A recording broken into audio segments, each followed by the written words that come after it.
Strogo poverljivo, epizoda 113.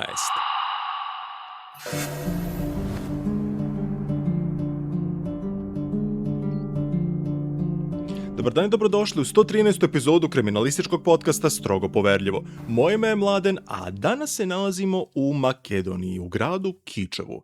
To je jedno malo mesto u podnožju planine u zapadnoj Makedoniji i kako pojedini izvori navode, retko se tamo bilo šta bitno dešava. Dobro. Današnju epizodu predložila nam je naša draga slušateljka Sonja, ali nije da pre tog predloga nisam znao za ovu priču. Naime, pričamo o makedonskom novinaru Vladu Taneskom i ovo je jedna od priči koje sam imao na svom podcast radaru još od samog početka emitovanja podcasta, zato što je u pitanju domaća tema i to jedna od onako poznatijih. Ali nekako nikad nisam seo zapravo da obradim ovu priču zato što, pa sad jako je onako priča uglavnom fascinantna sama po sebi, opet ima nekako premalo stvari za jednu dobru epizodu. Sve se može ispričati u 10 minuta maksimalno i ovo je također jedan od onih slučajeva gdje na Wikipediji možete naći ukupno 3 rečenice. Veselo. Ali hajde da počnemo iz početka. U maju 2008. godine Živana Temelkoska, 65-godišnja čistačica iz lokalne osnovne škole, kuvala je večeru za svog sina Zorana koji je trebalo da se vrati sa posla kada joj je zazvonio telefon.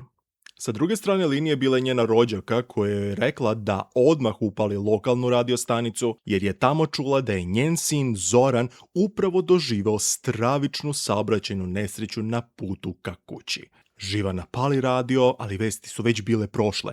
Ona ostavlja sve šta je radila, istrčava iz kuće sa mobilnim telefonom u rukama i kreće u bolnicu.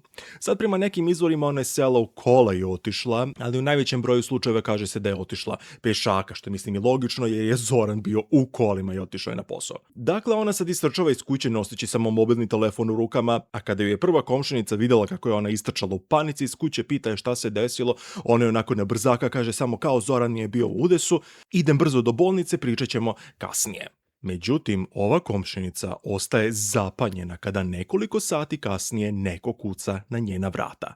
Umalo je šlog nije strefio kad je na vratima ugledala Zorana, Živaninog sina, živog i zdravog, koji je pita da li zna gde je njegova majka.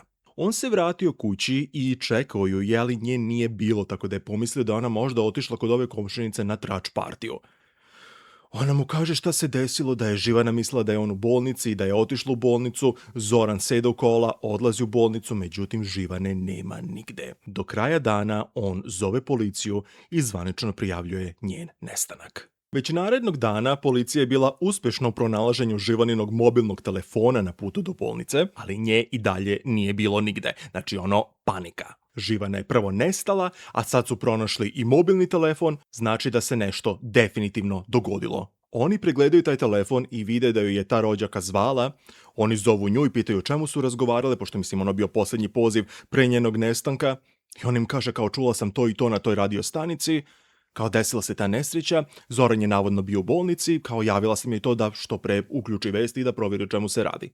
Oni potom odlaze do te radiostanice i ispostavilo se da je u pitanju bila vest koju je dostavio lokalno poznati novinar po imenu Vlado Taneski.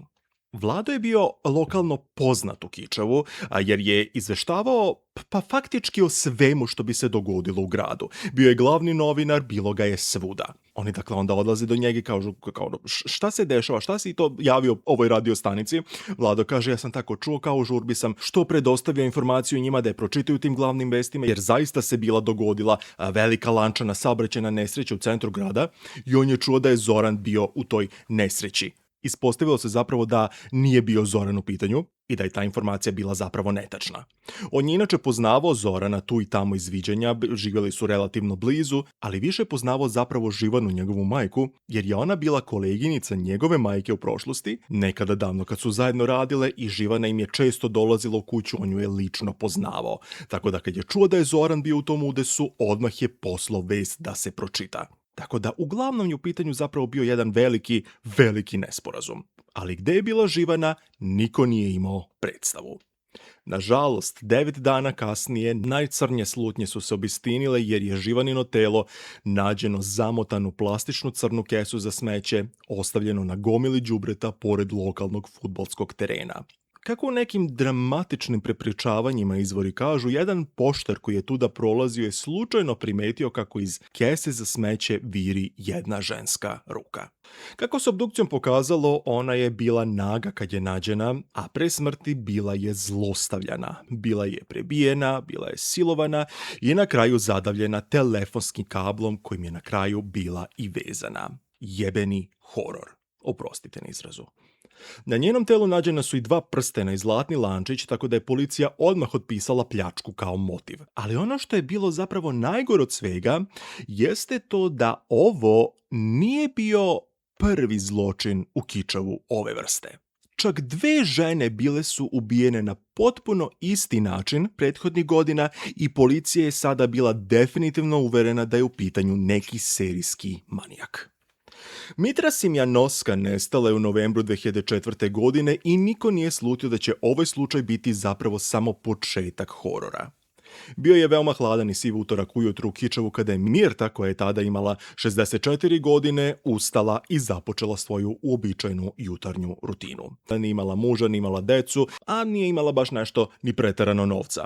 Ali ono što Mirta jeste imala, bila je svakodnevna rutina. Svakog dana Mirta imala ustaljen niz obaveza i ustaljen redosled kojim bi obavljala te obaveze, bez izuzetka, znači svaki dan. Njena svakodnevna rutina podrazumevala je nabavku namirnica, znači odlazak na pijacu, potom odlazak u poštu da plati račune ili da podigne poštu i na kraju bi svratila kod komšinice na kafu. Kako neki izvori naglašavaju, ukoliko je bila raspoložena. Komšije oko Mirte znale su njenu rutinu, znale su kada ona izlazi, kada se vraća, svaki dan je bio bukvalno isti, osim ako bi svratila kod te komšinice na kratko, ali i to je u neku ruku bio deo ustaljenog ritma. Tako da, kada se tog dana nije vratila kući, svi su odmah primetili da je nema i odmah su pozvali policiju.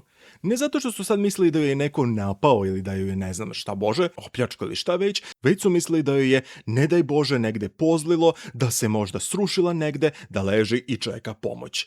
Međutim, od Mirte nije bilo ni traga ni glasa. Samo je prosto nestala na putu do pijace tog jutra. Ni do pijace nije stigla.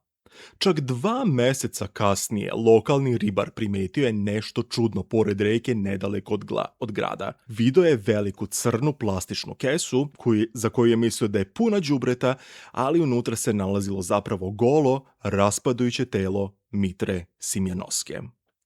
Kičevo nije bilo naviknuto na ovakav profil ubistva, na ovakav strah, na ovakvu vrstu zločina, na taj uznemirujući osjećaj. Kako kažu, ljudi su ponekad bivali opljačkani, desilo bi se da neko popije previše pa se onda potuče ili provali kod nekoga u kuću, razbije mu kola ili nešto, neki prozor, ali niko nikada nije bio ubijen, posebno ne na ovakav način. A pošto ubistvo starije žene prosto nije imalo smisla, ceo ovaj slučaj je bio jedna noćna mora. Zapravo cela scena zločina i mesto zločina bilo je prava noćna mora. Kad su pažljivije pregledali telo, primetili su da je Mitra bila zadavljena i to najverovatnije istim telefonskim kablom kojim je kasnije bila i vezana identično kao u slučaju ubistva Živane. Njeno telo bilo je prepuno modrica, a na telu su se vidjeli i tragovi seksualnog nasilja. Ono što je medicinski istražitelj mogao da zaključi iz pregleda bilo je to da Mitra nije umrla odmah kad je i nestala.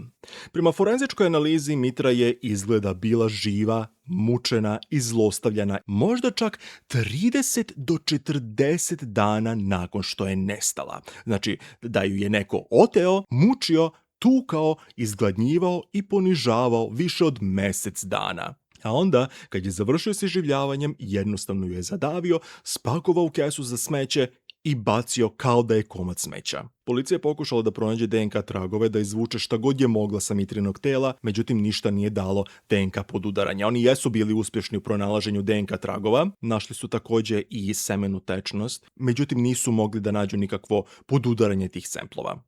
I sad možete da zamislite koliki je ovo strah izazvalo među građanima jednog malog mesta kao što je Kičevo. Znači, zamislite sada da se, tipa, ne znam, u Grockoj desi ovako nešto, u Kovinu. Mislim, ono, relativno malo mesto gde skoro svakog zna, ako ne lično, onda bar zna nekoga ko zna njih, i da se sad desi ovako da neko ubije lokalno poznatu ženu, stariju ženu koliko je imala 65 godina, da je brutalno muči, da je brutalno ubije na ovaj način i samo je bacio onako u reku kao smeće, to je prosto izazvalo izazvalo paniku. Ipak taj strah je bar na kratko bio utišan zbog toga što su dvojica mladića starosti od po 28 godina uhvaćena i optužena za ovaj zločin.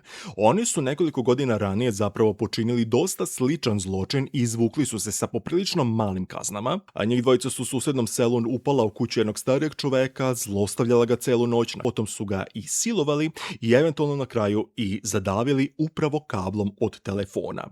Oni su nekako na kraju uhvaćeni i pušteni dosta rano, budući da su u tom trenutku, kad su počinili taj zločin, bili maloletni, ali sada kad se ovo dogodilo, fokus je odmah pao na njih. Iako se ni njihov DNK nije poklopio s onom semenom tečnošću koja je nađena na mestu zločina, oni su odmah stavljeni u zatvor, a građani su odahnuli. Jer mislim, previše bi bilo sad, stvarno bi bilo previše da su oni počinili takav skoro pa identičan zločin, a da sada u pitanju nisu bili oni. Ipak dok su oni bili u zatvoru, 2007. godine, 3 godine kasnije, manijak je ponovo napao. Ovoga puta u pitanju je bila Ljubica Licočka. To nije tačno,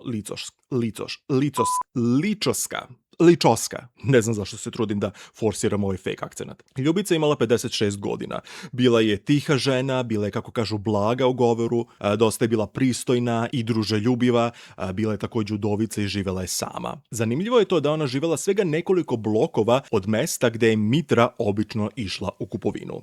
I baš kao i Mitra, i Ljubica je imala određenu rutinu koju su komšije zapamtile i koju su pratile. Kako kažu, njen dan je bio tačan kao sat. Ustajala je rano, išla na pijacu, svraćala u pekaru, potom bi išla pravo na posao, a to je bilo čišćenje u jednoj kancelariji. Ljubica je isto kao i Živana, ali isto i kao Mitra, bila čistačica. A kako njeni poslodavci kažu, Ljubica nikada nije propuštala posao. Nikada u toku svoje karijere ne bi jednostavno propustila smenu bez da je to ikome javila. Tako da, kada se ona nije pojavila na poslu 22. novembra 2007. godine, njen poslodavac i kolege su odmah znali da nešto nije u redu. Na telefonske pozive niko nije odgovarao, vrata njenog stana bila su zaključana, a kad su ušli unutra, shvatili su da njenih ličnih stvari kao što su torba, kaput, novčanik, ključevi, da njih nema. Znači da je Ljubica izašla iz stana i nikada se nije vratila kući. Ovoga puta policija je reagovala poprilično brzo. Odmah su otvorili slučaj i proglasili su je nestalom osobom već sljedećeg dana. Nažalost, to nije mnogo pomoglo, a samo 6 dana kasnije grupa komunalnih radnika pronašla je njeno telo pored napuštenog gradilišta na periferiji grada. Njeno telo bilo je bačeno u plitak jarak, bilo je prekriveno plastičnom ceradom i zemljom. Scena njenog tela bila je poprilično identična kao i kod Mitre.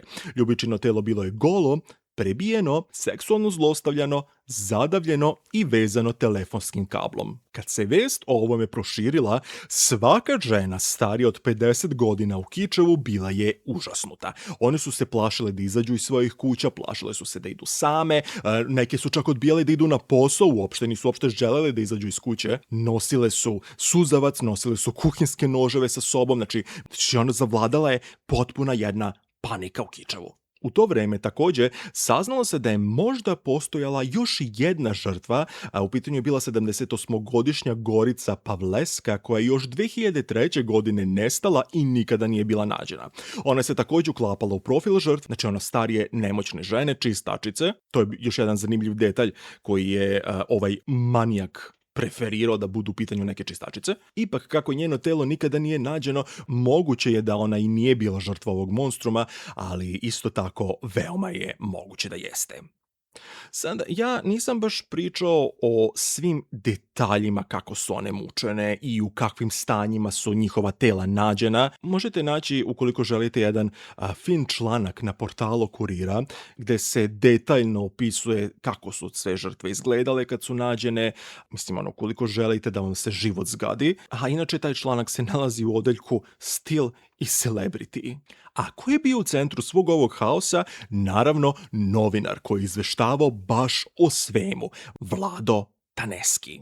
Iskreno, podsjeća me malo na ovo lešinarenje koje današnji tabloidi rade, gde znamo, mislim, ono kako su obukli pokojnog brata Darka Lazića, šta su mu stavili u kovčeg, ko je koliko plakao, pa on je pisao baš na takav način. Znači, pisao je sve do najsitnijih detalja, kako su one nađene, šta im je rađeno, ko su njihove porodice, ko je šta radio. Bio je jedna preteča današnjih srpskih tabloida. On je kao glavni novinar u gradu odlučio da će da izmuze ove priče na maksimum.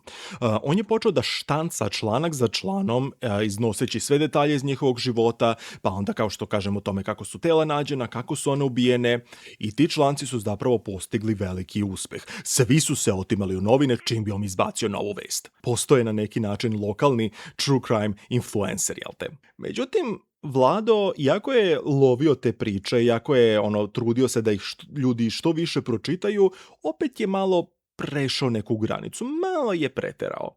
I prvi i drugi članak, mislim u prvom i drugom ubistvu, su osim pažnje čitalaca privukli i pažnju policije. Jer Vlado je, vidite, pisao onako jako detaljno o tim ubistvima, možda čak malo previše detaljno. Bilo je očigledno da ima neki izvor u policiji da mu neko dostavlja te poverljive informacije. Naprimjer, kod prve žrtve Mitre, on je pre svih objavio vest da su za njeno ubistvo odgovorna ona 2 mladića, dok policija još uopšte nije pustila tu vest u javnost. To se spekulisalo među istražiteljima, kao možda bi oni mogli da budu odgovorni za to. Doduše, opet možda je on samo jednostavno povezao 2 i 2 da se takav zločin već desio, jer je, mislim, bio jedini novinar, verovatno je pisao i o tom drugom ubistvu. Potom, u drugom slučaju, naveo je da je Ljubica bila zadavljena i vezana telefonskim kablom kao i Mitra, što također nije bilo pušteno u javnost odmah. Ali kad je objavio članak o ubistvu treće žrtve, žene sa početka priče Živane, policija se digla na noge. Nešto je ovdje jako bilo čudno. Naime, ovoga puta žrtva je bila izbodena, također, pored svega ostalog. Tako da je doneta kolektivna odluka u policiji da se ta informacija ni u kom slučaju ne pušta u medije, kako bi provalili ko je krtica koja daje Vladu te poverljive informacije. Samo određeni broj ljudi, strogo poverljivih i kontrolisanih ljudi, je znao da je ona, osim što je zadavljena, također bila izbodena. Ali onda, narednog dana, u novinama je osvano naslov "Serijski ubica teroriše Kičevo. Treća žrtva nađena zadavljena i izbodena." Kako je svjedočio jedan policajac koji je znao za tu informaciju i bio na oprezu, ušao je u lokalni kafić da popije jutarnju kafu i na onoj polici sa časopisima je ugledao ovaj naslov, samo je ostavio kafu, otišao kući, bukvalno me pozlilo od šoka, istuširao se, smirio i pozvao svog šefa. Znao je da ovoga puta niko od ljudi koji su znali tu informaciju nije dao tu informaciju Vladu. Znao je da je stvar zapravo dosta drugačija. Ili je Vlado poznavao napadača lično, ili je serijski ubica iz Kičeva bio upravo Vlado. Ali hajde sad napravimo malu pauzu do ove priče da vidimo ko je bio Vlado Taneski uopšte. Vlado Taneski rodio se 1952. godine u Kičevu i od malih nogu bio je dosta dobro i nadareno dete. Bio je, možda se kaže, miljenik svih koji su ga poznavali, pa čak i svojih roditelja koji su pored njega imali još 2 dece. Imao je starijeg brata i stariju sestru. On je bio najmlađe mezimče, što se kaže. Njegova porodica bila je dosta zatvorena i konzervativna. Bili su jedni od retkih koji su u to vreme još uvijek išli u crkvu svakog vikenda. Mislim, znate već vreme komunizma i sve to. Uglavnom, oni su nastavili sa svojim tradicijama, bili su jedna mala, srećna porodica. Sve dok Vlado nije postao tinejdžer. Naime, njegova majka počela je sve više da primećuje kako je druge ženturače iz grada gledaju onako ispod oka, što se kaže, da iščapućuje iza leđa. Čak je to primetila i kod prijateljica iz crkve, kao da one nešto znaju i da je sad malo ogovaraju onako iza leđa, nešto se dešava. Prvo što je pomislila logično jeste da je muž vara. Tako da je počela da ga ispituje, međutim on je sve negirao i to je sad potrajalo neko vreme, to neko lagano ispitivanje i pritiskanje s njene strane, sve dok se jednog dana nije probudio i zatekao svoju ženu uplakanu na podu pored kreveta kako jeca i kaže kako ne može više da izdrži ogovaranja svih žena iz zajednice. Molila ga je da joj kaže da li je vara i šta se dešava. Drama. Kako lik zaista nije varao svoju ženu, on je odlučio da istraži o čemu se radi i koji se to abrovi vode po Avliji. Ispostavilo se da je problem zapravo bio mali Vlado koji je od jednog zlatnog deteta postao ološ. Niko iz njegove porodice nije znao za to. Mislim, primećivalo se, ali kao on mislili su tinejdžerske bubice. Vlado se zapravo pridružio lokalnim, kako da kažem, mangupima, jednoj maloj grupi od oko 10 dečaka koji su se ložili na to da budu loši momci, nisu išli u školu, imali su kečeve iz matematike, povremeno su pušili vutru i pored toga su pljačkali ljude po ulici. I sad kad su to ove ženturače saznale, to je bila prava trač poslastica. Jeste čuli šta Vlado radi? Bruka svoju porodicu. Pa kako ga je to majka vaspitala? Kad su oni saznali o čemu se radi, odakle idu ti tračevi, roditelji su ubili Boga u njemu, ali ipak to se nije promenilo. On je nastavio da se druži sa njima, nosio je pocepane farmerke, što je, mislim, za to vreme bilo skandalozno. Dobro, mislim, i dan danas je skandalozno, posebno ukoliko se muškarci obuku u pocepane farmerke. Molim vas, nemojte to da radite, izgleda odvratno. Njegova majka je pokušavala da razgovara sa njim, kupovala mu je novu garderobu, međutim, on je jednostavno želeo da živi tim nekim buntovničkim životom koji je smatrao da je izuzetno cool. On je sad bio mangup i to je bilo to. Ipak on je završio srednju školu, završio je fakultet, želeo je da postane novinar jednog dana, tu i tamo donekle se unormalio, ali taj napet odnos koji je imao sa roditeljima još iz tinejdžerskih dana nikada nije nestao, posebno sa majkom, sa kojom se svakodnevno svađao. I druga deca su imala problema sa njom, naime stariji brat je napustio porodičnu kuću kad je imao 15 godina, jer jednostavno više nije mogao da živi sa njom. Zapravo došlo je do neke ozbiljnije svađe, gde su se oni na kraju, njegovi roditelji, njega su izbacili iz kuće i zvanično su ga se odrekli kao svog sina. Njegova sestra je također otišla iz kuće čim je napunila 18 godina. Tako da nije baš bilo sve savršeno iza njihova 4 zida.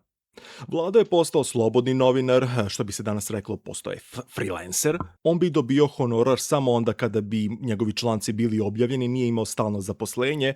Radio je za list Nova Makedonija, ali na kraju su ga otpustili odatle jer su smatrali da on nije dovoljno dobar i da... Ne da nije dovoljno dobar, on je zapravo stvarno jako lepo pisao i pričao, međutim nekako smatrali su taj njegov stil pisanja dosta staromodnim. Nije imao taj tabloidni pristup, pisao je nekako klasične novinske članke. Ko želi to da čita? Bukvalno niko. Pišite kako je stani ispalo dupe. Vlado je također pored ovoga pisao i romane, objavljivo je i neke druge knjige, poeziju i razne male priče, tako da je imao i te neke male honorare sa strane.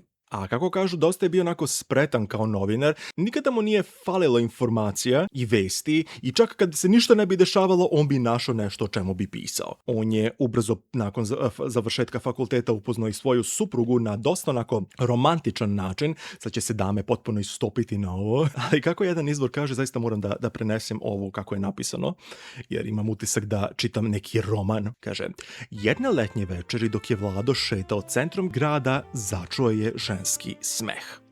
Pratio je glas do obližnje šume. Među grupom devojaka sedela je najlepša žena koju je Vlado ikada video.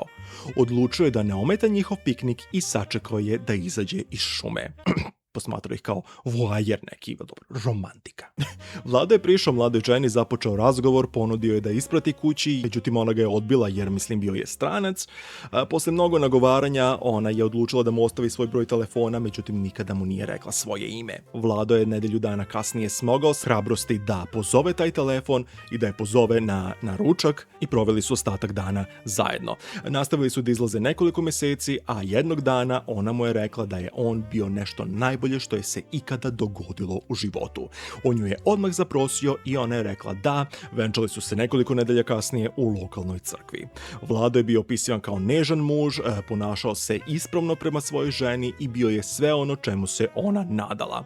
2 godine kasnije dobili su i prvo dete. Dobro. Vlado je, kako kažu, bio odličan muž i otac, bio je blag u govoru, nije se raspravljao i uvek je činio sve šta je mogao da udovolji svojoj porodici. Njegov posao je u tom periodu također išao poprilično dobro. Isto tako i na poslu nije imao problema ni sa kim, nije se svađao, nije ulazio ni u kakve sukobe. 3 godine nakon venčanja Vlado i njegova supruga dobili su i drugo dete. Život je, kako kažu, bio dobar. I živjeli su tako dosta dugo, sve dok jednog dana policija nije pozvala Vlada da identifikuje telo svog oca koji se ubio u porodičnoj kući. Niko nije znao zašto, nije bilo nikakvih naznaka da će se to dogoditi, samo se jednog dana čovek ubio hicem iz pištolja. I to je vlada potpuno slomilo. On se, kao što znamo, nije baš dobro slagao sa svojom majkom i njihov odnos se čak još više pogoršao u narednim godinama, ali svog oca je jako voleo.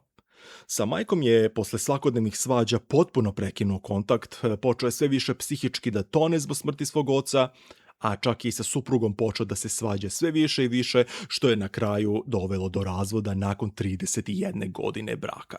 Ubrzo nakon tog razvoda i njegova majka umire, ona mu je poslala poziv pred smrt da dođe da razgovara sa njom, međutim ona nije hteo, na kraju se odlučio da ipak dođe, međutim dok je došao ona je već bila mrtva. I kako kažu, Vlado je ostao potpuno sam u svojim 50. godinama. Sam, ali sa svojim pričama. Vlado se potpuno posvetio pisanju, počeo da izveštava o kriminalu za list Nova Makedonija, gde su ga kolege opisivale kao povučenog i predanog poslu. Kod kuće Vlado je također bio rezervisan, nikada nije razgovarao ni sa kim, čak ni sa prvim komšijom koji ga je opisivao kao tajanstvenog i misterioznog, dok ga je drugi komšija smatrao potpuno čudnim tipom, nesocijalnim i neprijateljski nastrojenim. A onda su žene počele da nestaju. Prvo Gorica koja nikada nije nađena, potom Mitra, pa Ljubica i na kraju Živana. A Vlado je znao o ovim ubistvima više nego što je trebalo. Kao što sam pomenuo ranije, Vlado je u svojim člancima iznosio neke specifične detalje koji nisu bili pušteni u javnost kako se ne bi prestrašili građani, tako da su prvo pomislili da je u pitanju neki insajder koji njemu dostavlja informacije iz policije, tako da su se dogovorili da detalje iz narednog ubistva drže u strogoj tajnosti, gde je samo par osoba iz policije znalo da je žrtva izbodena. Međutim, već narednog dana osvano je naslov serijski ubica iz Kičeva sada i ubada ljude, tako nešto, i odmah su znali da ili Vlado poznaje lično napadača ili je on sam upravo taj monstrum iz Kičeva. Tako da su ga priveli na ispitivanje. Na kraju ispostavilo se da svako od policajaca istražitelja da svako ima neku primedbu o njegovom radu. Nije baš bio ono cvečka. Ispostavilo se da je on mnogo dosađivo policajcima, da je kod svakog išao, od svakog smarao da mu da informacije, gurao se svuda, tražio, prikupljao sve podatke i vesti, tako da opet nekako istražitelji su prevagnuli na tu stranu kao možda on ima zapravo zaista nekog insajdera u policiji. Počeli su da upiru prste jedne u drugi, ono kao onaj mim sa Spider-Manom. Počeli su da ga pritiskaju, da im kaže ko je u pitanju, međutim on je odbio da kaže, rekao je nema nikog, ja samo jako dobro istražujem priče, ljudi, molim vas. Također ispostavilo se da je Vlado lično poznavao sve žrtve i da su sve žrtve poznavale zapravo njegovu majku, jer su sve bile ili higijeničarke ili čistačice, baš kao i njegova majka. Također, čudne stvari su primetili porodice žrtava, naime Zoran, Živanin sin, seća se da je on izričito tražio, kao i on i njegova sestra, da su izričito tražili od Vlada da ne izveštava ubistvo njihove majke na način na koji izveštava o drugim ubistvima, da ono jednostavno, poznaješ ženu, znamo se, tu smo, ne moraš sad baš da zarađuješ na smrti naše majke. Međutim, on je opet napisao sve do detalja. Također, Ljubicina ćerka rekla je da je među stvarima nađenim pored tela njene majke prepoznala jedan komad odeće koji je vidjela na Vladu. Ali uz sve to, ljudi i policajci smatrali su Vlada samo običnim čovekom. Novinarom koji se bori za svoj hleb, radi svoj posao i kao sigurno da postoji neko, sigurno da nije on ubica. Svi ga znamo kao ono dobar je čovek, znali smo njegovu porodicu, sve. Dotac smo se ubio kao jedan čovek. Verovali su da je zapravo neko njemu zapravo prodaje informacije i dostavlja informacije iz policije. Ipak odlučili su da mu pretresu kuću u nadi da će pronaći neke tragove koji će ih odvesti do toga ko je taj insajder. Će napisati, ne znam, Mirko mi je dostavio, dao mi danas te informacije. Jer jednostavno nisu verovali da je on to uradio. Njegova vikendica kao i kuće u obližnjem selu bile su pretresene i policija je tamo pronašla ogromnu kolekciju pornografskih časopisa i videosnimaka, znači ne malu nego arhivu čitavu. A također našli su i čitave sveske sa beleškama o ovim ubistvima, znači nekoliko svezaka napisanih do detalja o svakom od ovih ubistava. U međuvremenu uzeti su i uzorci Vladove semene tečnosti i upoređene sa onima pronađenim na telima mrtvih žena. Mislim da su mogli samo da mu uzmu bris ili krv ili nisu morali baš da ga... Kako god, rezultati su se na kraju zaista poklopili.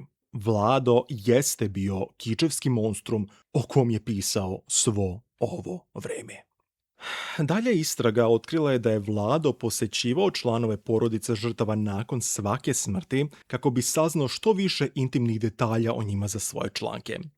Ljubicina sestra izrazila je šok kada je otkriveno da je Vlado zapravo bio ubica. Također Zoran, Živanin sin, je isto bio šokiran kada je saznao da je njegov komšija bukvalno ubio njegovu majku, budući da su se poznavali, ali također budući da im je on čak pomagao oko sahrane i bio uz njih svo to vreme. Znači jedan, kako da kažem, bolesnik.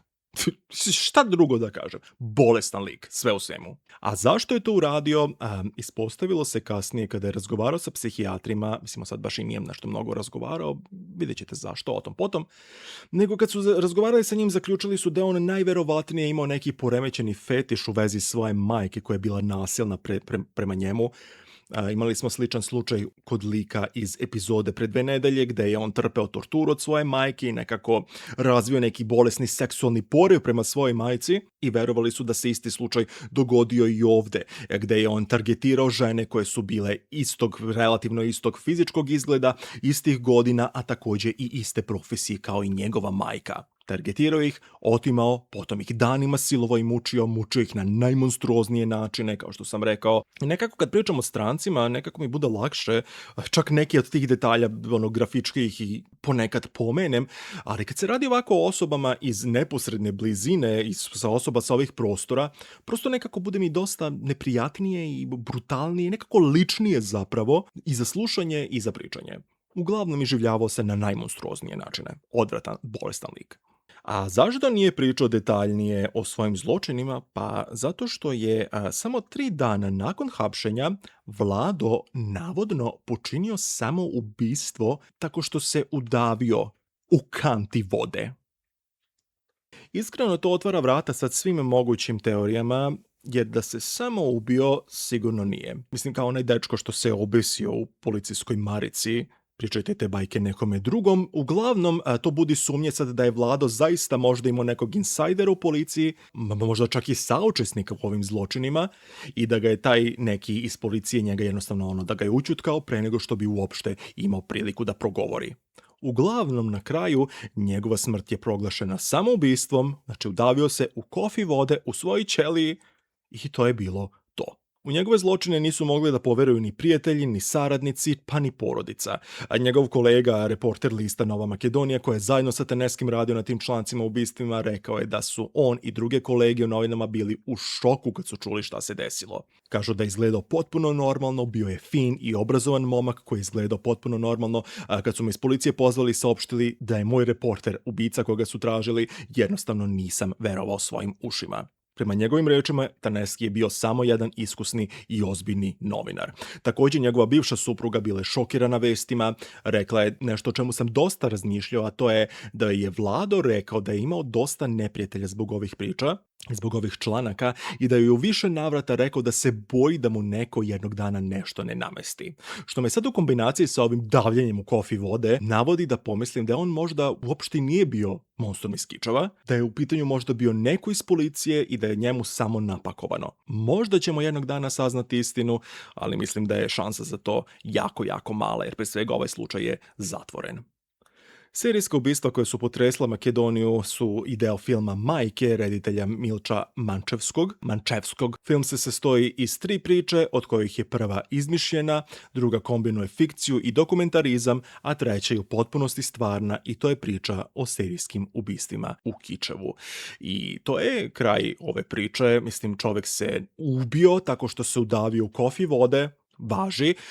Slučaj je zatvoren, nikada nećemo saznati kako je, zašto je to radio. Pretpostavlja se da je to radio zato što je mrzao svoju majku i zato što je želeo da joj se osveti na neki način, pa je targetirao osobe koje su bile njoj dosta slične, ali osim toga nemamo baš više ništa. I pišite mi u komentarima da li verujete da je on zapravo bio monstrum iz Kičeva, jer prosto jednostavno tako se ta priča proširila da je on bio u pitanju, da se njegov DNK poklopio, da su pronašli u njegovoj vikendici dosta pornografije i kao da on, verovatno da je on taj manijak, on se magično ubije u zatvoru i to je to. Ceo svet ga sad zna kao novinara koji je ubio za svoje priče, dok kad razmislite malo onako normalnije i realnije, s neke realnije tačke gledišta, stvarno zazvuči kao da mu je namešteno i da je ućutkan na kraju. Ukoliko on i jeste bio ubica, svakako smatram da je ućutkan na kraju, jer sigurno je imao nekog pomagača ili ga je neko pokrivao ili je ko zna šta znao nekom iz policije i jednostavno je morao da bude sklonjen. I to bi bilo to. Hvala vam puno na izdvojenom vremenu, hvala vam puno što ste ovde iz nedelje u nedelju, što se vraćate iz nedelje u nedelju i što slušate ovaj podcast. Prešli smo zvanično 700.000 kumulativnih pregleda i streamova, što znači da se ubrzano približavamo 1.000.000 pregleda i nemam šta drugo da kažem osim hvala vam puno za sve i to bi bilo to. Vidimo se onda sledeće nedelje sa novom neverovatnom pričom. Ćao! Počeo sam da ne migujem pre nego što sam rekao ćao. Ćao!